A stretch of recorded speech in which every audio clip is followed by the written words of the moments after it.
حضرت موسیٰ علیہ السلام کا زمانہ مبارکہ ہے. ایک شخص نے اپنے کزن کو، اپنے چچا کے بیٹے کو، چچا زاد کو قتل کر دیا اور خود ہی اس کا مدعی بن کے حضرت موسیٰ کے پاس آیا کہ بتائیے جناب میرے اس بھائی کو کس نے قتل کیا ہے؟ حضرت موسیٰ نے ایک سادی سی بات کی. کیا فرمایا؟ وَإِذْ قَالَ مُوسَىٰ لِقَوْمِهِ إِنَّ اللَّهَ يَأْمُرُكُمْ أَن تَذْبَحُوا بَقَرَةً. حضرت موسیٰ علیہ السلام نے اپنی قوم سے کہا کہ اللہ تمہیں حکم دیتا ہے کہ ایک گائے ذبح کرو. گائے کا کچھ حصہ مقتول کو مارو، وہ خود اٹھ کے بتا دے گا مجھے کس نے قتل کیا ہے. یہ پہلا سپارہ ہے قرآن مجید کا، آپ اس کو دیکھ لیں. یہ آیت نمبر 67 سے شروع ہو رہا ہے. تو اب وہ چونکہ ذبح کرنا نہیں چاہ رہا تھا، اس کو پتا تھا کہ مجرم تو میں خود ہوں، وہ ذبح چونکہ کرنا نہیں چاہ رہا تھا تو اس سے کہا کہ مارو ایک حصہ گائے کا، اس کو تو یہ اٹھ کے بتا دے گا. تو اس نے جواب کیا دیا؟ قالوا اتتخذون ہزوا، کہنے لگا آپ میرے ساتھ مذاق کرتے ہیں، کبھی ایسا بھی ہوا ہے؟ قال اعوذ باللہ ان اکون من الجاہلین. حضرت موسیٰ علیہ السلام فرمانے لگے میں اللہ کی پناہ مانگتا ہوں میں جاہلوں میں سے ہو جاؤں. ہر وقت مذاق کرتے رہنا یہ تو جاہلوں کا طریقہ ہے. کن کا ہے؟ حضرت موسیٰ نے کہا ہے، قرآن پاک ہے. ہر وقت مذاق کرتے رہنا، خوش طبعی اور چیز ہے، مسکراتے رہنا، لیکن کسی کا مذاق ہر وقت اڑاتے رہنا کن کا طریقہ ہے؟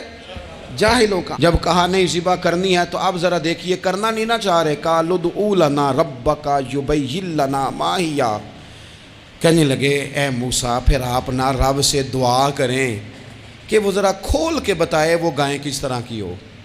ارادہ نہیں نہ ذبح کرنے کا، آپ دعا کریں. قال انہ یقول انہا بقرۃ لا فارض ولا بکر.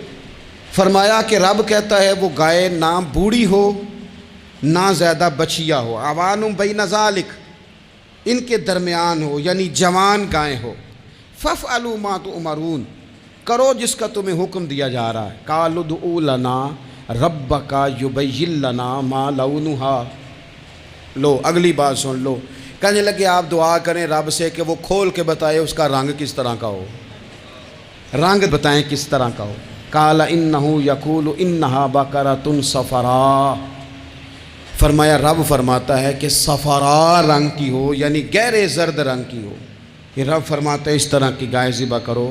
فاقع لونھا تسر الناظرین، اور جب کوئی اسے دیکھے تو اسے اچھا بھی لگے، آنکھوں کو اچھی لگے وہ گائے، اس طرح کی گائیں ذبح کرو. لو اتنی باتیں بتا دی. قالوا ادع لنا ربک یبین لنا ما ہی، کہنے لگے نہیں آپ پھر دعا کریں اللہ ذرا کھول کے بتائے گائیں کس طرح کی ہو.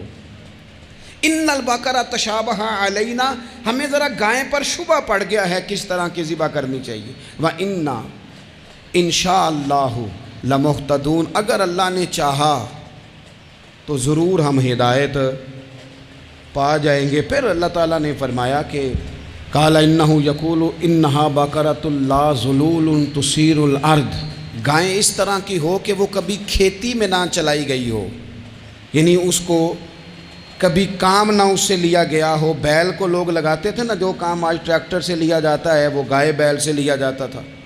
تو وہ کھیتی باڑی کے کام نہ اس کو لگایا گیا ہو. ولا تسقی الحرث، اور نہ اس سے پانی نکالا گیا ہو، نہ کھیت چلانے ہل چلانے میں لگائی گئی ہو. اور وہ جو کنواں ہوتا تھا جس کے گرد گائیں گھومتی تھی، تو کہا وہ بھی کام اس نے نہ کیا ہو گائے نے. مسلمۃ لا شیۃ فیہا، وہ ہر عیب سے پاک ہونی چاہیے. قالوا الآن جئت بالحق، اب کہنے لگے اب آپ صحیح بات لے کے آئیں، اب سوال ختم ہو گئے نا. کہنے لگے اب آپ بات فذبحوہا، انہوں نے ذبح کر دی. وما کادوا یفعلون، پر ایسا کرتے نظر آتے، لگتا نہیں تھا کریں گے ذبح پر ذبح. اچھا یہ گائیں پھر ملی کیسے؟ امام خازن کہتے ہیں کہ ایک نیک آدمی تھا، تو اس کا آخری وقت آ گیا تو اس کے پاس جو کل جمع پونجی تھی وہ ایک بچیا تھی، گائیں کی بچی، بچیا ویڑی، اس کے پاس وہ ایک بچیا تھی صرف. تو اس نے اس طرح کیا کہ اس کی گردن پر ایک مہر لگائی، اللہ کے نام پر بطور امانت اس نے اس کو جنگل میں چھوڑا. کہا یا اللہ میرا بیٹا ایک ہی ہے، وہ بھی چھوٹا ہے، اس کی حفاظت کرنا اور میرے بیٹے کو پہنچا دینا. بچہ بالغ ہو گیا. اس کی ماں نے کہا بیٹا جو امانتیں رب کے پاس رکھوائی جائیں نا ان میں خیانتیں نہیں ہوا کرتی، جا کے جنگل میں آواز دے تیری گائے واپس آ جائے گی. اس نے جا کے جنگل میں آواز دی کہ وہ جو میرے باپ نے امانت رکھوائی تھی وہ کدھر ہے؟ وہ نشان لگی ہوئی گائیں دوڑتی ہوئی اس کے پاس آئی۔ واللہ خیر الرازقین، جب رب بندوبست کرے، جب اللہ بندوبست کرے تو پھر معاملہ اور ہوتا ہے۔ وہ گائے آ گئی۔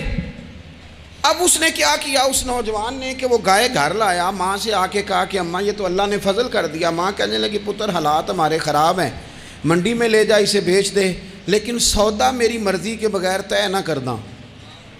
کس کی مرضی کے بغیر؟ کس کی؟ اماں کی مرضی۔ اور سنو یار، تھے کچھ لوگ جن کو لوگوں نے تانے بھی دیے کہ تم ماں کے پیچھے لگ گیا ہے، لوگوں نے بڑا کچھ کہا، پر جو ماں کی مرضی پہ لگیں ناکام نہیں ہوتے زندگی میں۔ یہ دیکھو ماں کی مرضی پہ لگا۔ اس کی قیمت کتنی تھی گائے کی؟ بڑی مہنگی تھی، پر 3 دینار کی تھی۔ منڈی میں لے گیا، 3 دینار اس کی قیمت لگ گئی۔ تو ماں نے کہا تھا میری مرضی کے بغیر سودا نہ کرنا۔ اب بچے تو نہیں نا مانتے، اماں کو کیا پتا باہر بزنس کیا ہے، لین دین کیا ہے، پر ماں نے کہا تھا میری مرضی۔ بندہ دے رہا ہے اسے 3 دینار، اس نے کہا جی میں نے طے تب کرنا ہے، ڈن تب کرنا ہے، پہلے اماں سے پوچھنا ہے۔ گھر جا کے اماں سے پوچھا، اماں کہنے لگی دے دے۔ واپس آیا تو اس نے کہا کہ میں 6 دینار دیتا ہوں پر میری شرط ہے، ماں سے نہیں پوچھنا۔ اس نے کہا تو 12 بھی دے، ڈن تب بھی ہونا ہے جب اماں نے کہنا ہے۔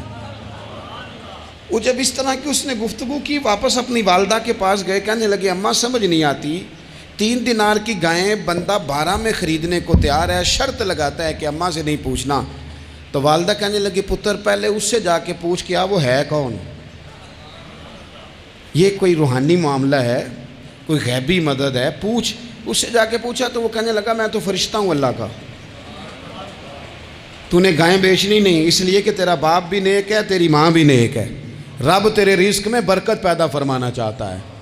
ماں باپ نیک ہونا رزق میں برکت ہو جاتی ہے۔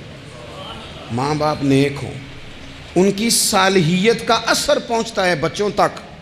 رزق حلال کما کے لانے والے ہوں تو گھر میں برکت ہوتی ہے۔ جا کے کہا کہ تیرے ماں باپ نیک تھے، اسے نہ بیچنا گائے کو، تو کیا کریں؟ کہنے لگے بنی اسرائیل والے سوال کر کر کے خود مشکل میں آ گئے۔ اب وہ ایسی گائے جو جوان بھی ہو، یہاں تو ہر غریب آدمی اپنی گائیں یہاں لگا دیتا ہے، کھیتی باڑی میں یہاں لگا دیتا ہے، کنویں میں پانی نکالنے میں تو یہاں تو ہر ایک کی گائیں، تو ایسی گائیں جس کا رنگ بھی اتنا پیارا ہو، زیادہ بوڑھی زیادہ بچی بھی نہ ہو، اور ابھی تک کھیت میں بھی نہ لگی ہو، وہ سوائے تیرے کہیں نہیں ہے۔ اس نے کہا چل پھر مہربانی کر بتا میں کتنے کو دوں گائیں، اگر وہ آ جائیں تو کتنے کو بیچنی ہے؟ اسے کہنا کوئی نہیں، ریٹ تو زیادہ کرنا ہی نہیں۔ ان سے کہنا گائے کے اندر سے گوشت نکال دیں اور جتنا گوشت ہے اتنے پیسے بھر دیں، اس کی کھلڑی بھر دیں۔ اب وہ بنی اسرائیل والے ڈھونڈتے پہنچ گئے، کہا جناب گائیں 3 دینار کیا 6 لے لو۔ اس نے کہا نا بھائی، ذبح کروں گا، گوشت نکالوں گا، جتنا وزن گوشت کا ہے اتنے پیسے بھرو گے، کھال میں تو پھر گائے تمہیں ملے گی۔ اب مجبور تھے، کیا کرتے؟ ابن کثیر حدیث لائے ہیں، امام سیوطی نے در منصور میں بھی لکھی ہے، نبی پاک صلی اللہ علیہ وسلم نے فرمایا سنو جوانوں، اور اسے دل کی تختی پہ لکھو، نبی پاک علیہ السلام نے فرمایا اگر بنی اسرائیل والے زیادہ سوال نہ کرتے تو اتنی مشکل کا شکار نہ ہوتے۔ انہوں نے سوال اتنے کیے کہ چارہ نہیں ہے اب ان کے لیے، چارہ نہیں ہے اب ان کے لیے کہ یہ ادھر ادھر جا سکے، مجبوری بن گئی ہے، یہی گائے خریدنی ہے، یہی لے جانی ہے۔ اب اتنا سارا مال جمع کر کے وہ گائے خریدی، ذبح کی، تو مقتول کو جب اس کا ایک حصہ مارا تو اس نے اٹھ کے کہہ دیا یہ جو مدعی بنا ہوا ہے نا، یہی تو میرا قاتل ہے، یہی تو میرا قاتل ہے، یہی تو ہے، اس نے یہ سارا کام کیا۔